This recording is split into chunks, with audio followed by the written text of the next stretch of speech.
We wanted to force a real debate on the business case. Well, that's happening all right. It's become a news story in the press. They smell the blood. The Transport Select Committee are going to give it a thorough going over. There's been debates in Westminster, and a new pro-HS2 lobby is out there, and they are attacking our 6 myths. So that must mean we're being noticed.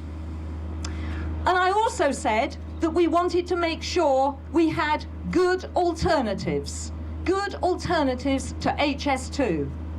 Some of you may have heard that word RP2, Rail Package 2. There are leaflets in there that you can look at which tell you more about it. It's just one of the alternatives, and it just so happened to be the alternative that the Department for Transport came up with.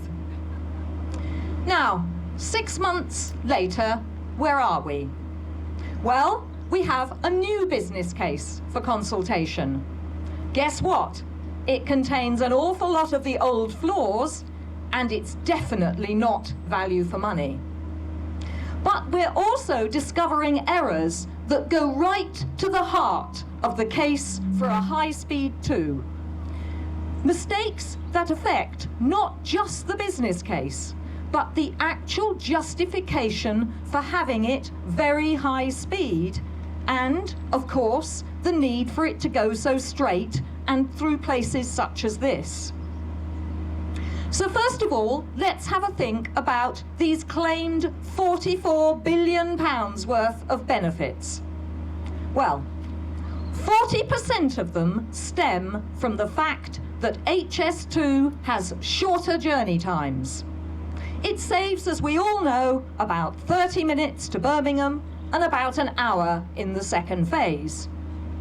But what we fundamentally dispute is how much these shorter journey times are worth to us.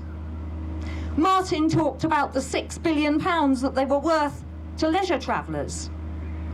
I want to talk about the figures that represent 30% of those benefits, which are those to the business people.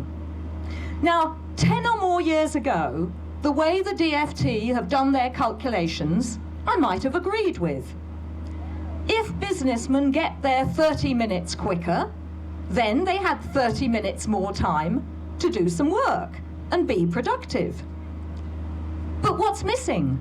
What's missing is the technological revolution that has taken place in mobile technology. Mobiles, laptops, Wi-Fi, and it all means that we can now work on trains. So what does that mean? That means we can be as efficient on the train as we are in the office. And you may say, well, not quite yet.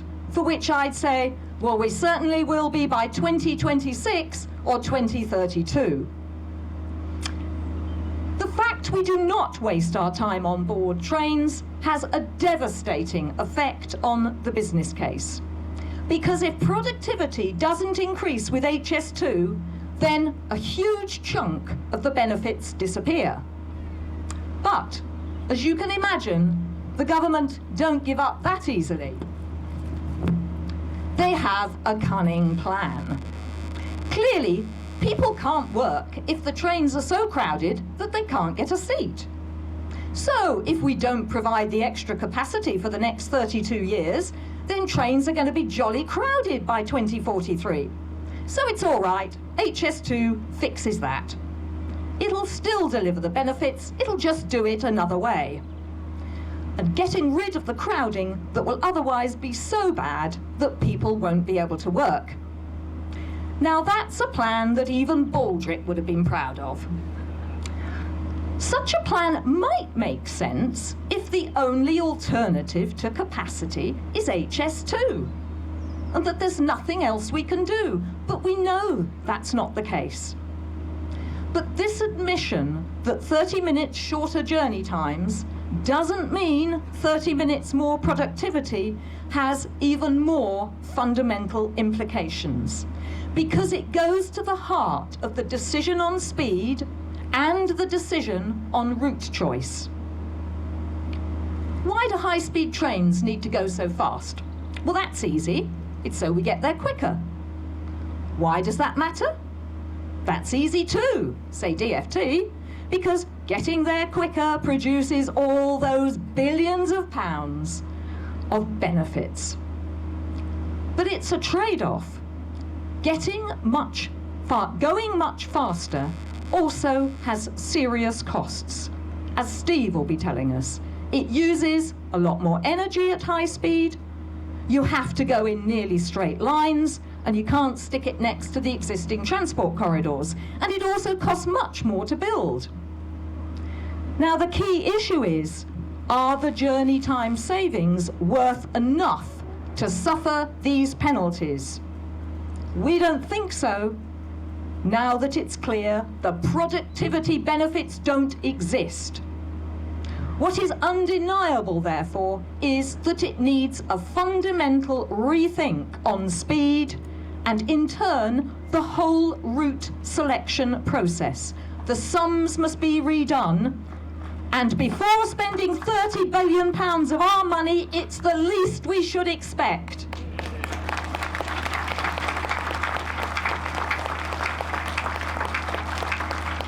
Now, will millions of people really travel on HS2? DfT tell us that demand will double by 2043 and more than treble the uplift from when the uplift from actually having HS2 is included. Can this be right? The simple answer is no. DfT make three big mistakes. They use a short-term model to forecast demand increases so long into the future it would have serious forecasters checking their professional indemnities. They persist in using out-of-date forecasting factors that overestimate growth. And they base the extra demand uplift for HS2 on that overvalued onboard journey time savings. Then they made a fourth big mistake. They assumed no one would notice. But a £30 billion investment should be subject to forensic scrutiny. Then there are problems with the Y itself, and these are some new things that we've recently been discovering. The government, of course, recognised that London to Birmingham business case was weak. It was too weak, so they couldn't give us a consultation just on phase 1. So they had to do it on phase 2. That is, the business case to Manchester and Leeds as well. Now that looks a bit of a mistake. It's not just the value for money issue, with benefits worth more like 60 pence for every pound being spent than the £2.60 they claim. Because we've discovered some serious holes, because it hasn't yet been properly worked up. 3 holes, for starters. The HS2 trains that travel on the existing network have less seats than those they replace, and yet they've got to cope with these huge increases in passengers. Now that sounds like more overcrowding to me. Second, they plan to run 18 trains an hour in the peak. But it's not achievable with current existing technology because of the long braking distances that are required. But they admit that, but then they say, we're going to buy the trains off the shelf. And third, these 18 services, they don't actually include any for Heathrow and for HS1 and going off to Europe. So which of the services are not going to run? So there are a whole series of technical issues which lie behind the why before they should be asking us whether it's good value for money. Finally, I felt I ought to say a word on compensation, because that was what we first looked at when the first consultation, which resulted in the exceptional hardship scheme, came. Now, some of you may say, the Secretary of State promised us a new compensation scheme.